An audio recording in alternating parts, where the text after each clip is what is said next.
This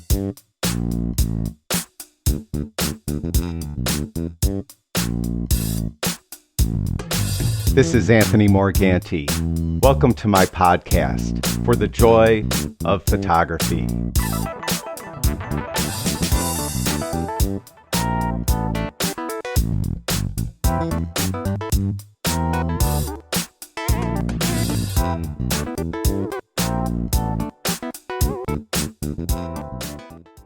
Welcome to this week's episode of the podcast. This week, I want to talk about some exercises that I think will help you improve your photography. Now, this just isn't for the beginner. Even someone like me who got their first camera like 44 years ago will benefit by regularly doing photography exercises. I mean, think about it. Think of the master musician. If they don't pick up their instrument and practice once in a while, they're going to lose their edge. And I think that's pretty much true in anything. If we don't really practice our craft regularly, not only won't we improve, but we may fall back a little bit and not be as good as we once were. So it's very important that we regularly do different photography exercises, not only for the technical aspects, so we stay on top of all the technical aspects of photography, but maybe even more so for the creative component, so that our mind is always thinking in a creative way and we don't fall into a rut where we're kind of doing the same thing over and over or just going through the motions. Or maybe sometimes this is where I fall into, the category I fall into, is I often will tend to get too wrapped up in the technical aspects of photography, like where should I place the light? What should my camera settings be? And I'm not really thinking in a creative way, or at least not enough in a creative way. And I think a lot of these exercises will help a lot of different things for a lot of different people. Now, my first exercise that I'd like you to try out, you could do right at home, is I'd like you to go to a website called 500px. Now, I have no affiliation with 500px at all. I am a member there. That's it. They don't even know who I am as far as that goes.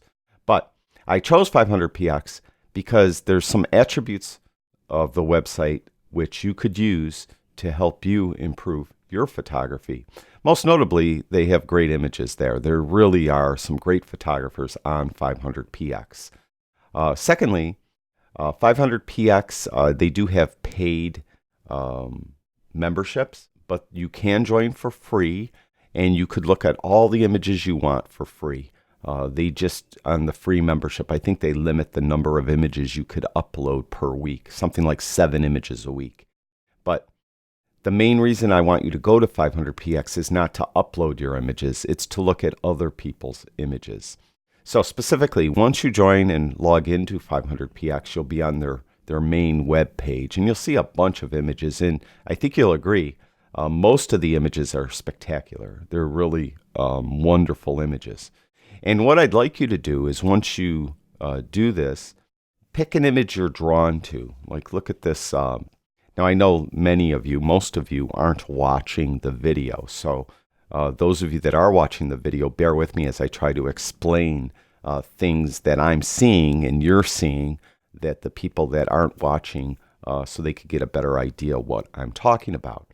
Now, first of all, again, in the show notes, I'll have links to the 3 web pages I'm going to be sharing today.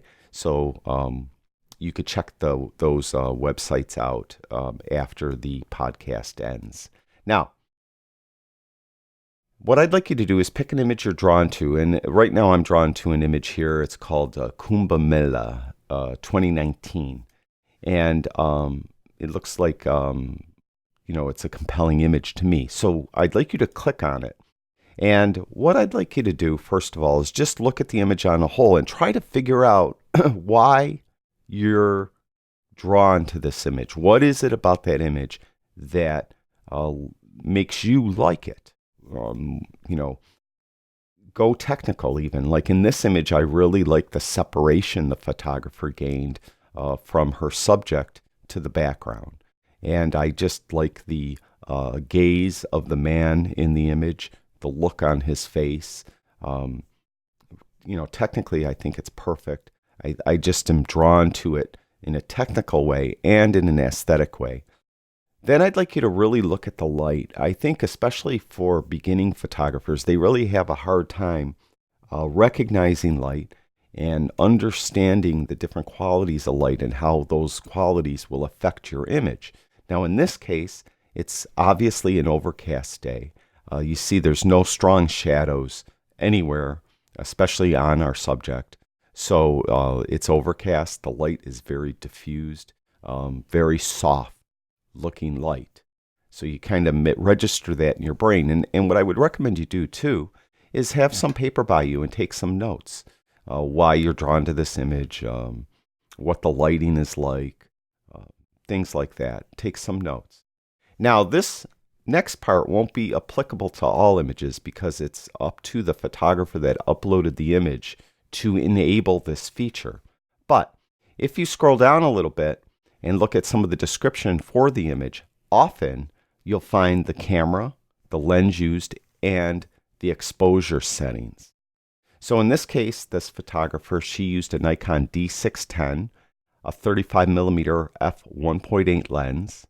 She shot at f2.8, 1/1600th of a second. I don't know why I had a hard time saying that. And she used an ISO of 100.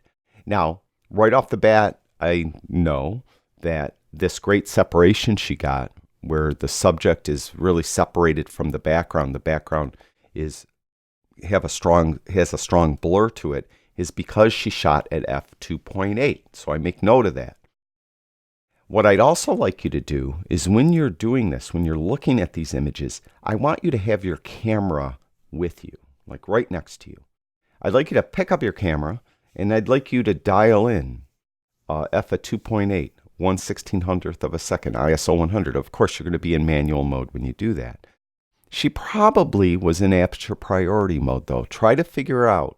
And now, unfortunately, the website doesn't tell us what camera mode she was in, but she probably was in aperture priority mode, shooting at f at 2.8 to make sure she got that separation of her subject. That's why you would shoot in aperture priority mode when the aperture to you is the most important part of the settings. So you want to set the aperture and let the camera do the rest. In this case, she wanted the widest aperture that she could get away with. So she did f at 2.8. She probably chose an ISO of 100, and then the camera automatically chose 1/1600th of a second. So have your camera by you and put it in aperture priority mode and point it at the window. Set it to f2.8, point it at the window. Things like that. Get an idea of how that shutter speed is going to move around as you're pointing it at the bright window, then maybe pointing it at the dull corner in the house. And get an idea how that you'll really get a huge swing of that shutter speed and what that means. Well, in this case, she could easily handhold this shot. But if it was any darker there, if it was really dark, it happens to be like, even though the light was diffused, it wasn't a very dark overcast day. It looks like it was lightly overcast. So she was able to shoot at a very fast shutter speed. So I want you to go through these exercises and look at these images. And again, find one you're compelled to. I'll click on another one. And for those of you that can't see it, it's of a young lady, and she looks like she's in a forest of bamboo. Really does look like she's outside. And it's really a very beautiful image. But right away, when I look at it, I know that the photographer used artificial light. And how do I know that? Well, look at her eyes, and you could see that the catch light is in her eyes. And the catch light is very defined and smaller. So it's definitely artificial light. It's not like the sun off in the distance, because the sun wouldn't be that defined and small in her eye. It would be definitely look different than this. So now I look at the placement of the light, and I could see it's off to camera left just by looking at the catch light. Then when I look at the catch light, I also could see, or look at her face, I also could see that it's still obviously to the left, because the cameras or the shadows are on the left side of her face to camera right. So the shadows are to camera right, or falling to camera right. The light is to camera left. So I got that idea. Now again, hopefully, yep, they have camera settings.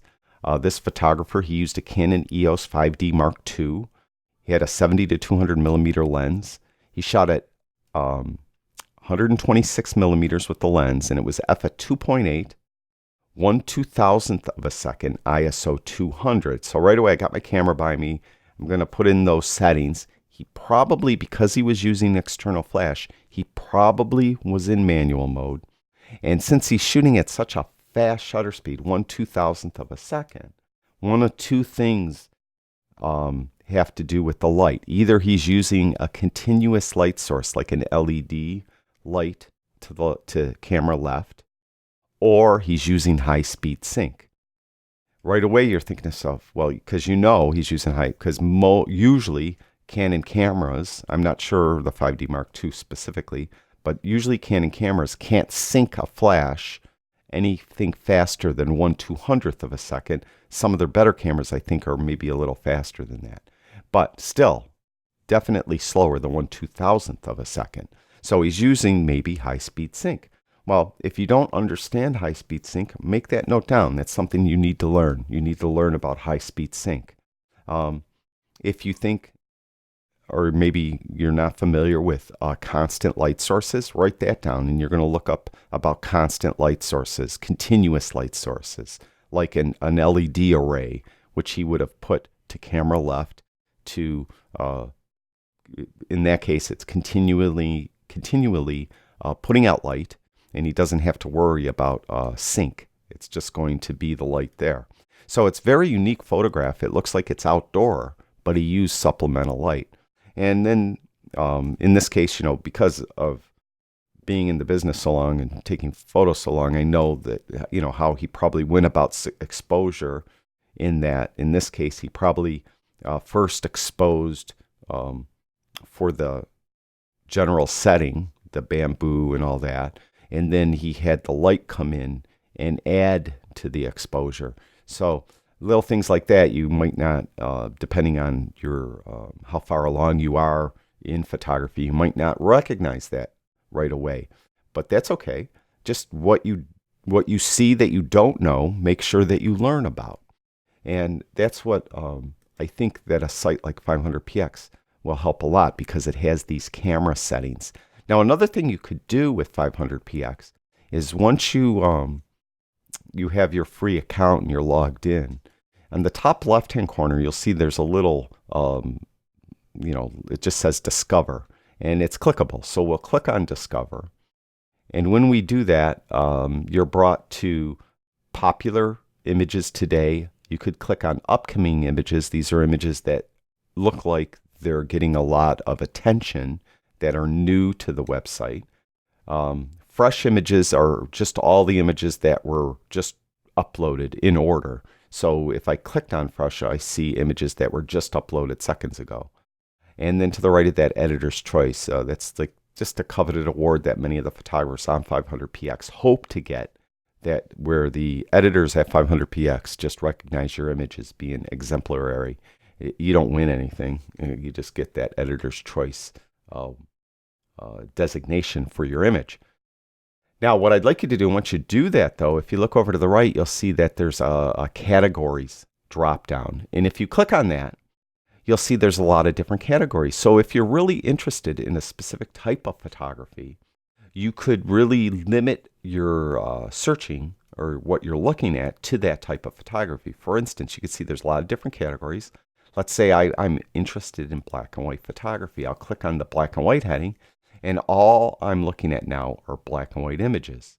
So I could come in and if I'm compelled by an image, I could click on it.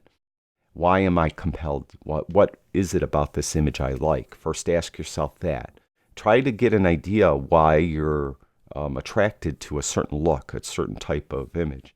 The minimalistic look of it, maybe. In this case, that's why I'm compelled to it. The tones are very stark. It's either dark or light, and so I kind of like that. I'll look at the camera settings. It was Nikon D810 with an 80 to 400 millimeter f of 4.5 to 5.6 lens. The lens was set at 185 millimeters. The photographer shot at f/14, 20 seconds, ISO 64. So right away, what jumps out at me is that 20-second exposure. That's to get this nice smooth water. And really a 20-second exposure, and there's barely any movement in any of the other elements in the scene, is pretty impressive. So as I look at it, I'm thinking, well, they probably were in manual mode. They probably were in manual mode to do this, to get that 20-second exposure. And, you could try to think, well, if they're not in manual mode, what else would they be? Well, they're probably in aperture priority mode, right? Shutter priority mode, because they're probably the most important aspect of this shot technically is the shutter speed. So they'll want to be in shutter priority mode, although I suspect they probably were in aperture priority mode. And depending on the light, they might have had to use a neutral density filter, but you would have no way of knowing that with the information that is presented here. So again, you're kind of going to images and you're deconstructing. You're deconstructing what you're looking at. So we could go like to people images. I know, judging by the emails I get, many of you are very interested in existing light portraiture. And if you go to 500px and go to the Discover section and go to the People category, you'll have dozens and dozens of existing light portraits that you could look at. And in this case here, I'm not so sure that one's existing light. I think the photographer had an added light source there, but let's see if we could find one here. That might be, you could see the catch lights in their eyes is kind of the giveaway to know if they've used a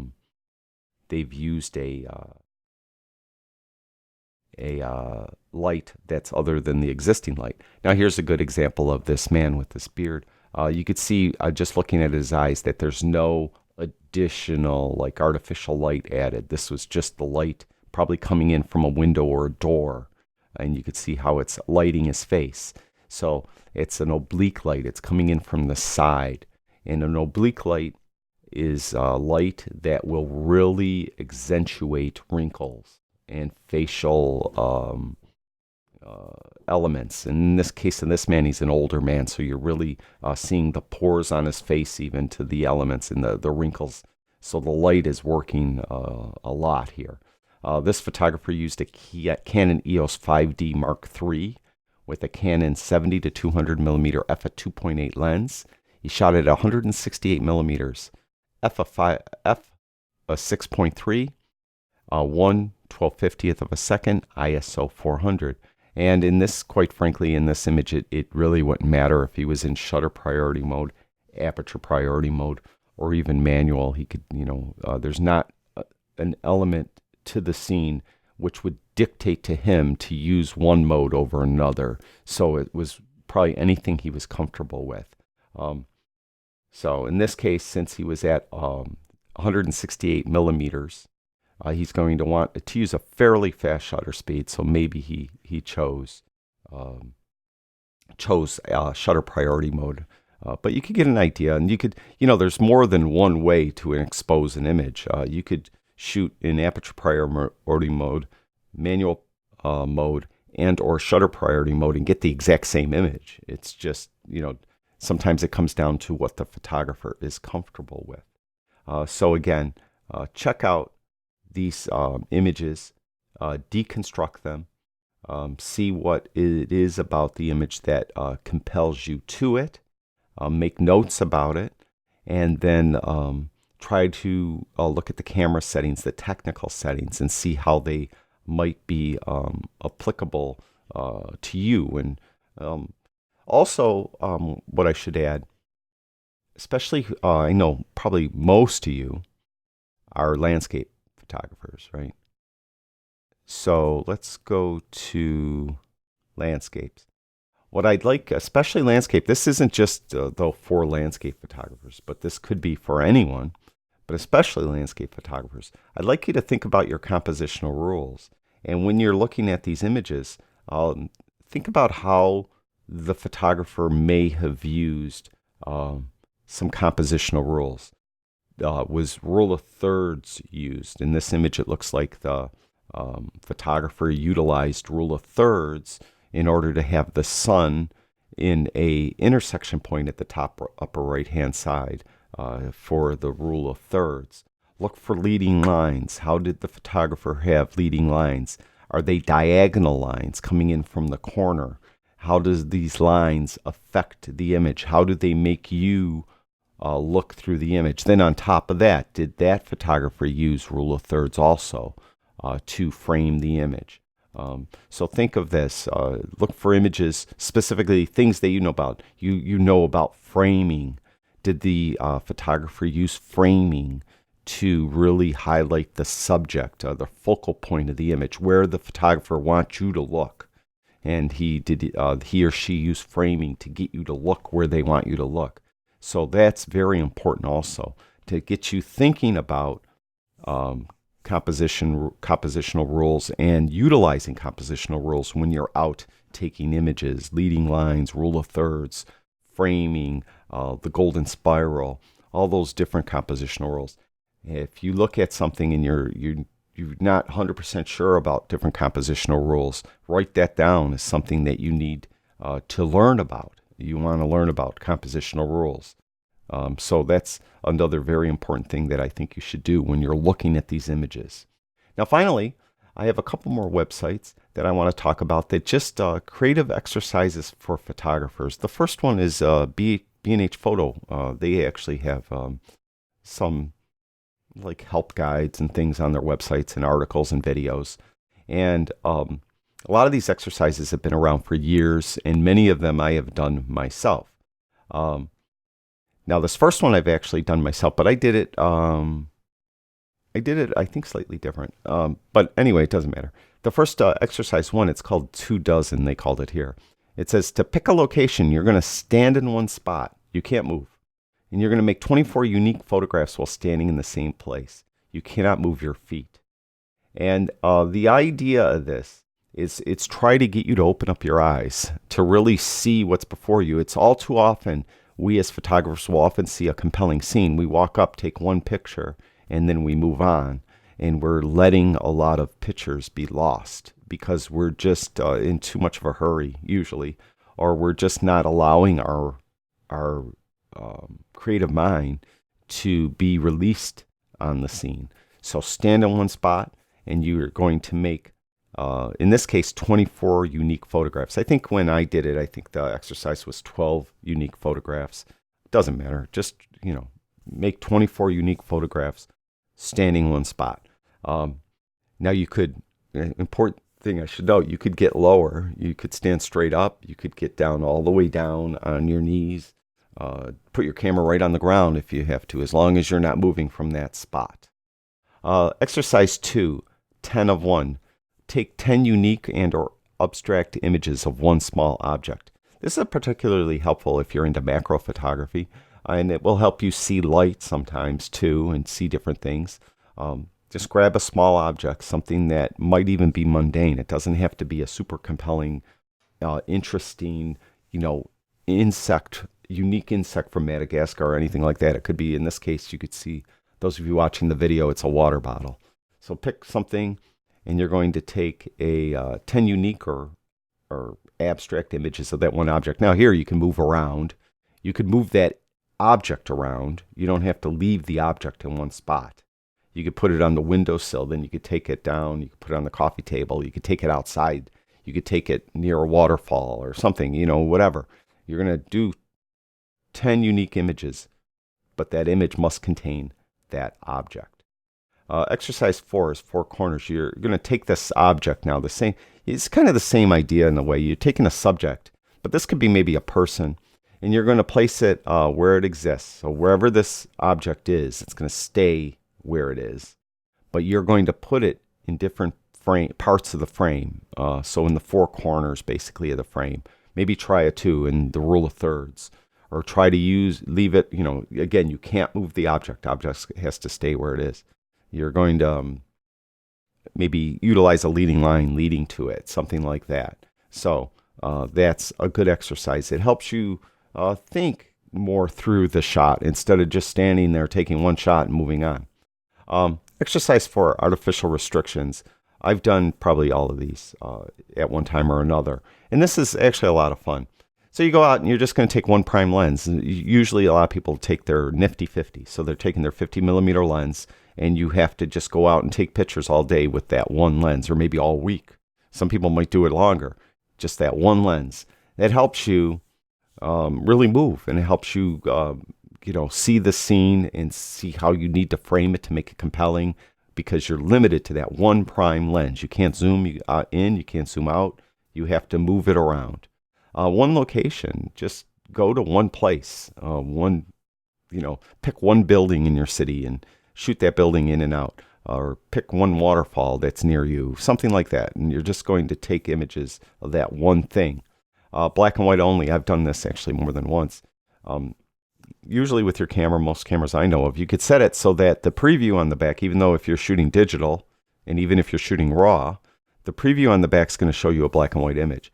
And you go out and you just imagine the world in black and white. You see the world in black and white, and go out and take as many images as you can in black and white. Go out 4 to 5 p.m. only. That's kind of an odd time. Usually when I've heard about this type of exercise, it was to go out in the golden hour only. So find what the golden hour is. It's usually like a half hour before sunset, a half hour after sunset. That's the golden hour. Or a half hour before sunrise and a half hour after sunrise. That's the golden hour. So you're going to pick the golden hour and go out and just shoot during the golden hour. Manual mode only just really helps you learn your camera. And that's part of the reason why with 500px, when you're looking at the images on that site, I want your camera by you, and I want you to get practice putting those settings that photographer used for their image, to put those settings in your camera so you're getting used to using your camera. Overexpose, underexpose everything. I've never done that one. I'm not really sure the benefit of that, but maybe it'll get you to see when something could be high key or low key. Spot meter only, which I actually only do, but that you're just using spot metering. That's the way I shoot. Everything's spot metered. Photograph while setting, only things above you, only things below you, no people in the frame, no structures in the frame, fill the frame, negative space in more than 3/4 of the frame. I've actually done that. Let's see, shoot a roll of film. Some of us actually live this. We actually shot film, and we were limited to 24 or 36. Actually, some film, for some cameras I used, it only came in 12s, rolls of 12 for medium format. So you're going to go out usually 24, and you have 24 shots, and you're going to go out shooting, and you only have 24 shots. Make them count.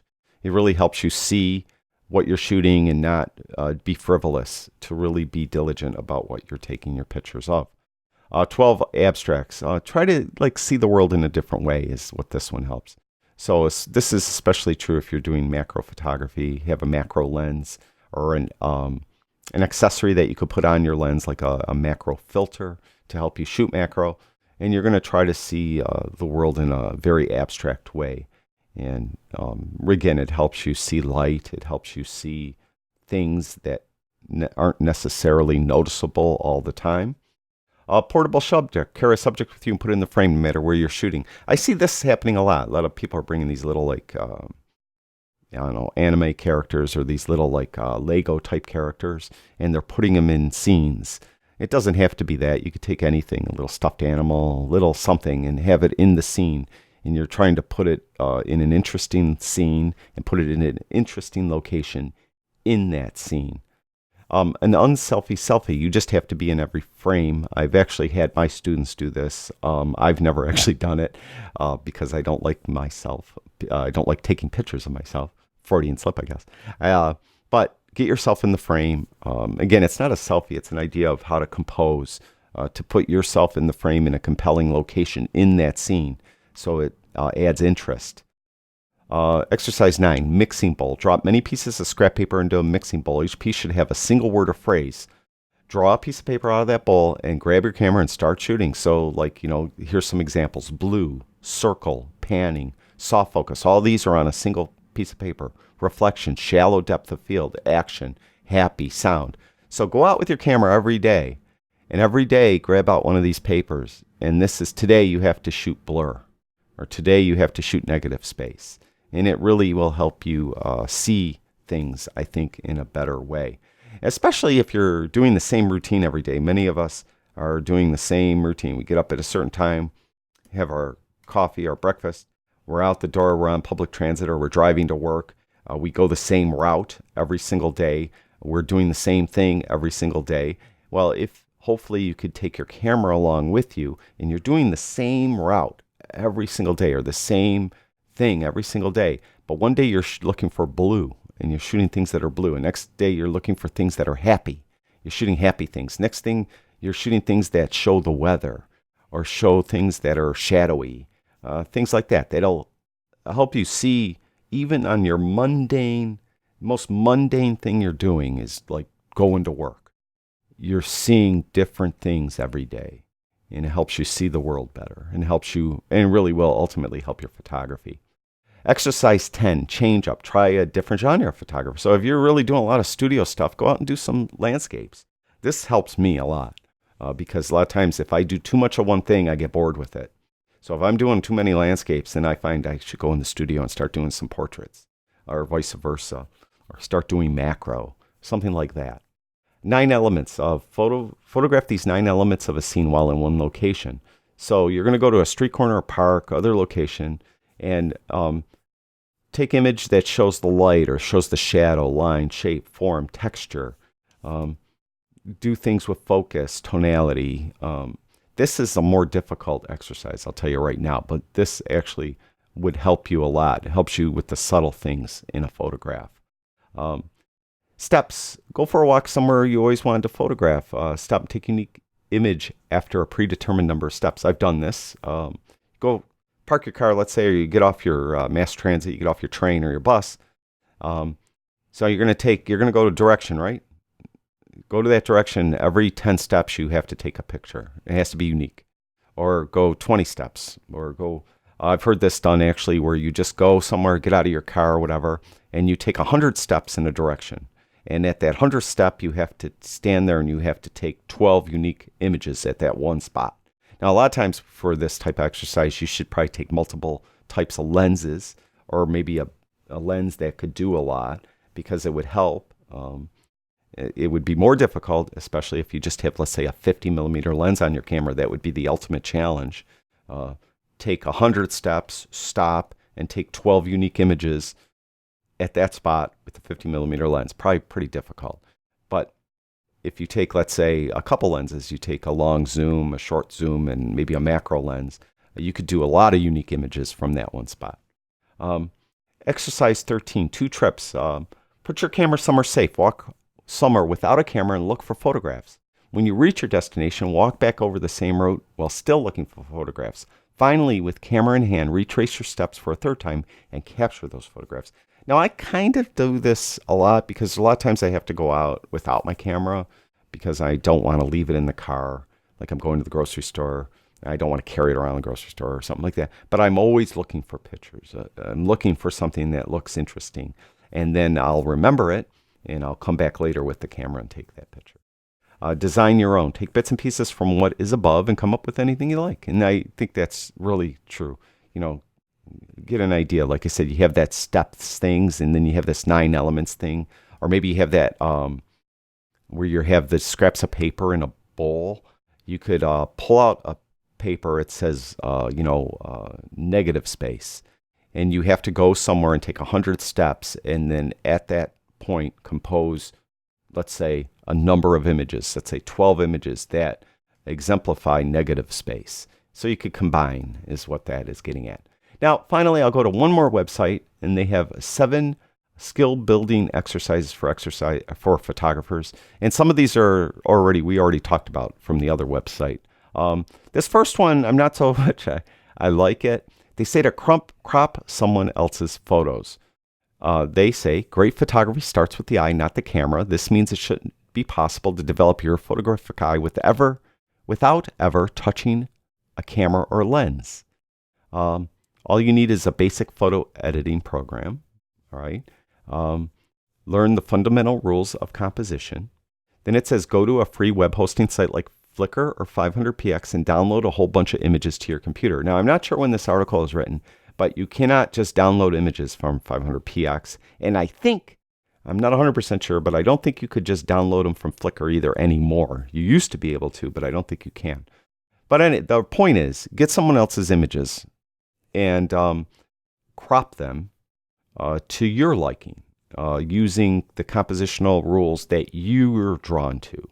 And the idea is that it helps you see a scene better. And I could see the concept here.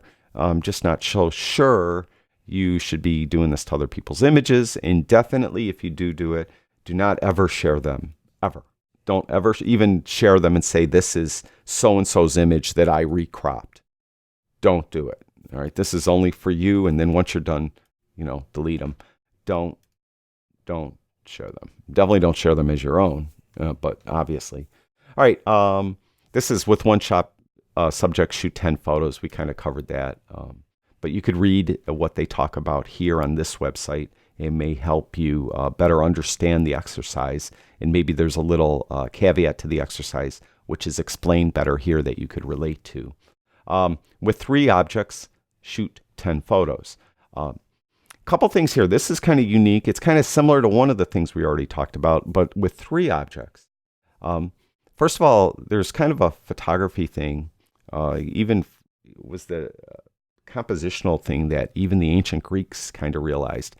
It's the odd number theory. The odd numbered things are more compelling in an image. An odd number of things are more compelling in an image than an even number of things. So if you have 1 thing in a scene, it's more compelling than 2, but 3 is more compelling than 2 also. So, so the idea here is you take 3 things. Also, triangles are very compelling in an image. So 3 sides, 3 corners. So you're going to take these 3 things and you're going to arrange them in a scene in such a way that they're compelling. And you could do triangles. You could do, just the rule of 3s. Things like that. So rule of odd numbers, basically. And you could read more about it here.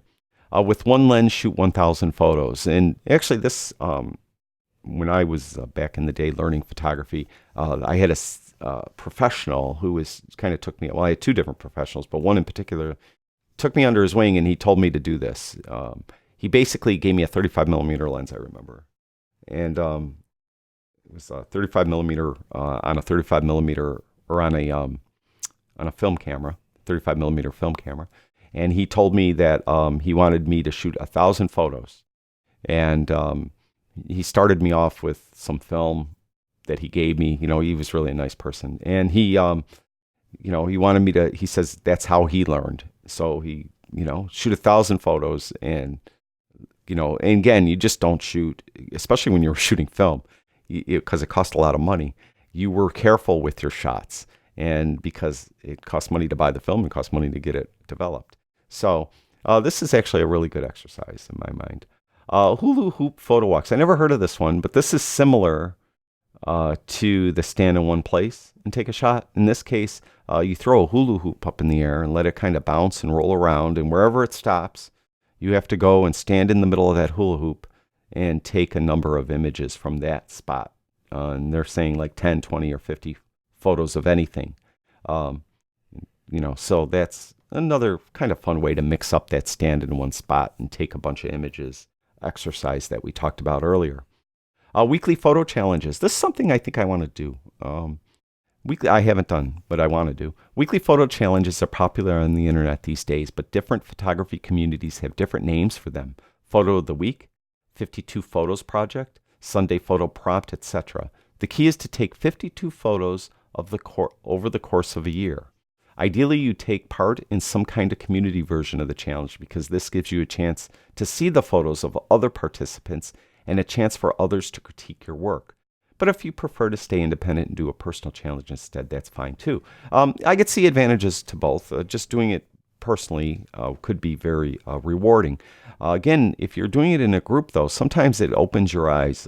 So let's say you're in a group and one of the photo prompts of the week is you have to take pictures of a specific building that is unique to your community. This building's a structurally and architecturally beautiful building. And your challenge that week is everyone in the group has to take pictures of this building. You all could go together or you could all go separately. It doesn't matter.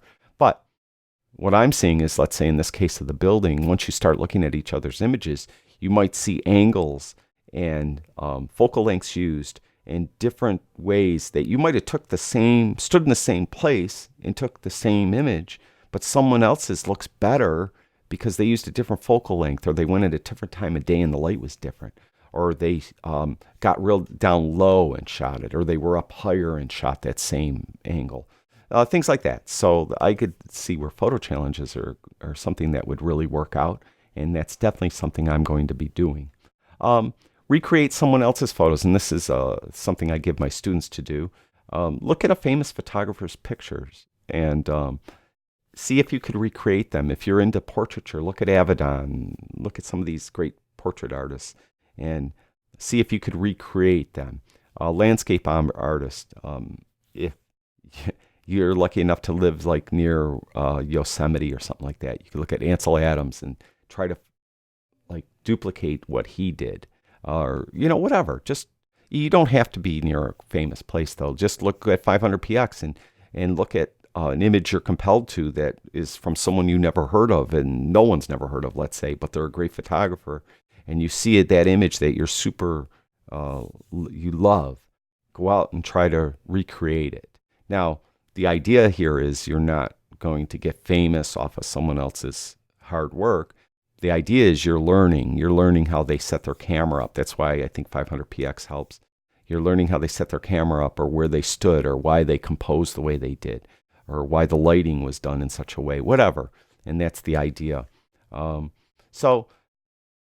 I think all these different exercises will really help you improve your photography and or stay on top of your game, even if you're an experienced professional or advanced amateur and you've been taking images forever and you're really in love with photography.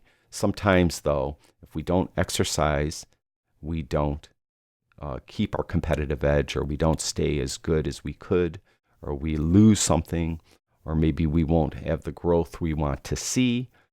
I think these different exercises will definitely help everyone. And, give them a try. See, give me some feedback too, stuff you've done that helped you. And I'd be interested in hearing it. Maybe I could incorporate it for myself or help my students improve by trying different exercises that have worked for you. Thank you for watching my podcast, For the Joy of Photography. Remember, stop by my website, onlinephotographytraining.com. There you'll find all my latest videos and articles to help you improve your photography. That's it for now. I'll talk to you guys soon.